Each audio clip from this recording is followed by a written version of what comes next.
전주에서 밤의 차가운 바람은 민재의 불안한 생각들을 얼려버릴 듯한 느낌을 주었다. 그는 북촌 한옥마을의 거리를 걸으며 그 차가운 공기를 맞았다. 곡선이 있는 전통적인 지붕과 나무 벽들은 배경에 빛나는 도시의 현대성과 대조를 이루며 시간이 흐르는 무게를 무시하는 듯한 빛의 춤을 만들어냈다. 민재는 이 마을을 늘 사랑해왔다. 건축물뿐만 아니라 이곳의 침묵이 자신만의 소리를 가지고 있는 것처럼 느껴졌기 때문이다. 그것은 마치 깊은 숨결이 되어 그의 영혼을 진정시키는 듯했다. 민재는 성공한 변호사였다. 그는 결단력과 규율로 잘 알려져 있었다. 33세의 그는 가족과 사회의 기대 속에서 철저한 일정을 따라 살아가고 있었다. 아직 미혼인 그는 수년 동안 결혼을 강요하는 어머니의 걱정거리였다. 어머니는 그가 예전처럼 좋은 아내를 만나 가정을 꾸리고 박씨 가문의 유산을 이어가기를 바랐다. 그러나 그에게는 항상 뭔가 부족한 느낌이 있었다. 마치 옳다고 여겨지는 길을 따를 때마다 가슴속에 보이지 않는 공허함이 남는 듯했다. 그날 밤 그의 발걸음은 북촌의 거리를 본능적으로 이끌었다. 그는 작은 전통 찻집 앞에 서게 되었다. 간소한 외관은 종이 등불로 장식되어 있었고 그 등불은 바람에 따라 부드럽게 흔들리고 있었다. 전통적인 서예로 쓰여진 간판에는 조용한 달의 찻집이라고 적혀 있었다. 별 생각 없이 민재는 나무 문을 밀고 들어갔다. 문을 열자 종소리가 부드럽게 울리며 그의 입장을 알렸다. 안으로 들어서자 자스민 차의 향기가 그를 감쌌다. 내부는 작고 촛불로 밝혀져 있으며 어두운 나무로 만든 가구와 다채로운 쿠션들이 장식되어 있었다. 몇 명의 손님들이 있었고 모두 자신들의 속삭이는 대화에 몰두하고 있었다. 민재는 구석의 테이블로 다가가며 어깨가 저절로 풀리는 것을 느꼈다. 그가 종업원을 부르려고 눈을 들었을 때 그는 이 장소의 본질에 속할 것 같은 젊은 여성을 보고 놀랐다. 소영은 신비로움을 풍기는 눈빛을 지니고 있었다. 그녀의 아몬드 모양의 눈은 긴 속눈썹에 의해 둘러싸여 있었고 피부는 고운 도자기처럼 빛났으며 어깨 위로 흐르는 검은 머리카락과 대조를 이뤘다. 그녀는 전통적인 요소와 현대적인 커팅이 결합된 현대적인 한복을 입고 있었다. 민재에게 다가와 음료를 제공할 때 그녀의 움직임은 너무 우아해서 민재는 시간이 느리게 흐르는 듯한 기분을 느꼈다. 우리 찻집에 오신 것을 환영합니다. 집에서 추천하는 차를 드셔보시겠어요? 소영은 부드러운 미소를 지으며 물었지만 그녀의 목소리에는 예의 이상의 깊이가 느껴졌다. 민재는 고개를 끄덕이며 적절한 답변을 할 수 없었다. 그녀가 차를 가지러 가는 동안 민재는 그녀가 다른 손님들과 상호작용하는 방식을 눈여겨보았다. 그녀는 손님들에게 존경의 표시로 살짝 몸을 숙이고 낮고 따뜻한 목소리로 위로의 말을 건넸다. 민재는 이유를 알 수 없었지만 그녀에게는 물리적인 것 이상으로 끌리는 무언가가 있었다. 마치 그가 풀어야 할 비밀을 지닌 사람처럼 느껴졌다. 소영이 차를 들고 돌아왔을 때 민재는 드디어 목소리를 낼 수 있었다. 이곳은 정말 특별하군요. 시간이 멈춘 듯한 느낌이 들어요. 항상 여기서 일하셨나요? 소영은 부드럽게 웃으며 그 소리가 방 안의 가장 조용한 구석까지 울려 퍼지는 듯했다. 제 할머니께서 이 찻집을 오래전에 열었어요. 저는 여기에서 자랐죠. 차의 향기와 손님들의 이야기가 가득한 곳이었어요. 이곳은 저에게는 피난처 같아요. 그리고 당신에게도 그런 곳이 되길 바래요.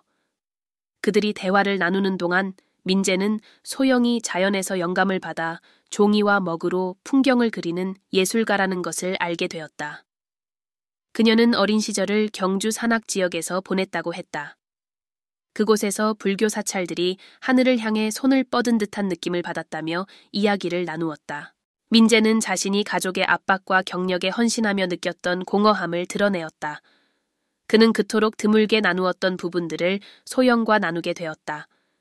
두 사람 사이의 연결은 즉각적이었지만 동시에 긴장감이 감돌았다. 민재는 소영에게 뭔가 더 있는 것 같다고 느꼈다. 그럼에도 불구하고 그는 계속해서 찻집을 방문했고 매번 갈 때마다 두 사람은 더욱 가까워졌다.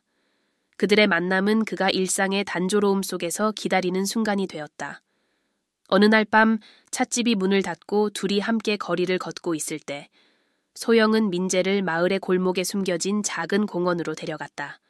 그곳은 벚꽃 나무들로 장식되어 있었고 꽃잎들이 달빛 아래에서 춤을 추는 듯 보였다. 그곳에서 그녀는 자신을 괴롭히고 있던 비밀을 털어놓았다. 그녀의 가족은 박씨 가문, 즉 민재의 가족과 오랜 세월 동안 갈등을 이어왔으며 두 가문은 대대로 라이벌이었다. 그래서 두 사람 사이의 관계는 상상할 수도 없는 일이었다. 민재는 침묵을 지켰다. 그는 이성적인 판단과 감정 사이에서 갈등을 느꼈다. 자신의 가족이 소영을 받아들일 리 없다는 것을 알고 있었지만 그녀와 멀어지는 것이 너무나 고통스러웠다. 그는 그녀와 만날 때마다 커져만 가는 감정을 부인할 수 없었고 그 비밀이 밝혀지면서 모든 것이 더 강렬해졌다. 다음 날들은 비밀스러운 만남과 훔친 순간들로 가득했다. 그들은 경주에 있는 불국사를 방문했고 그곳에서 사원의 종소리는 부드럽게 울리며 그들 사이에서 피어나는 금지된 사랑을 축복하는 듯했다. 광장시장을 거닐며 떡볶이와 빈대떡 같은 음식을 먹으며 웃고 잠시라도 그들의 관계가 가져올 결과를 잊는 듯했다. 하지만 현실은 오래도록 무시할 수 없었다. 어느 날 민재의 아버지는 소영에 대해 알게 되었다. 그의 분노는 마치 천둥처럼 집안을 울리며 퍼져나갔다. 민재는 선택의 기로에 섰다. 소영을 버리거나 가문에서 쫓겨날 것인가. 그는 소영이 과거의 갈등에 책임이 없다는 것을 설명하려 했지만 그의 말은 경멸을 받았다. 민재가 소영에게 최후 통첩을 전하자 소영은 그의 손을 단단히 잡고 눈에 슬픔과 결단이 섞인 빛을 띠며 말했다. 나는 당신이 가족을 잃게 되는 이유가 되고 싶지 않아요. 아마도 우리는 각자의 길을 가는 것이 더 나을 거예요. 하지만 민재는 그것이 불가능하다는 것을 알았다. 당신은 내 인생에서 오랫동안 유일하게 의미가 있는 사람이에요. 나는 당신을 포기할 수 없어요. 지금은 아니에요. 그들은 역경에도 불구하고 사랑을 지키기로 결심했다. 예상치 못한 지원을 소영의 할머니에게 받았다. 그녀는 사랑이 시간이 해결할 수 없는 상처를 치유할 수 있다는 것을 아는 지혜로운 여인이었다. 그녀는 그들에게 용기를 가지고 도전을 직면하라고 격려하며 진정한 사랑은 드물고 귀한 것임을 일깨워 주었다. 하지만 비밀스러운 만남 중에 예상치 못한 일이 일어났다. 민재의 아버지는 격분하며 관계를 막기 위해 소영을 다시 가족에게 데려가려고 사내들을 보냈다. 민재는 그녀를 보호하며 개입했고 그 대치 속에서 숨겨진 진실이 밝혀졌다. 두 가문 사이의 갈등은 세대를 넘어선 거짓말에 기반한 것이었으며 그 거짓말은 박씨 가문 내부의 배신을 숨기기 위해 만들어졌다는 사실이었다. 이 발견은 모두를 충격에 빠뜨렸지만 또한 화해의 길을 열었다. 민재와 소영은 용기를 내어 두 가문의 진실을 알리기로 결심했다. 초기에는 저항이 있었지만 이 폭로는 새로운 관점을 가져왔고 두 가문은 과거를 직시해야 했으며 결국 평화를 위해 기회를 주기로 했다.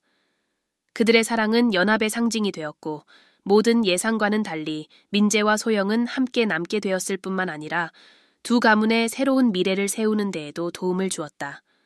그들의 결혼식이 열린 날 벚꽃이 만발한 공원에서 바람은 꽃들 사이로 속삭이며 마치 자연이 그들을 축복하는 듯했다.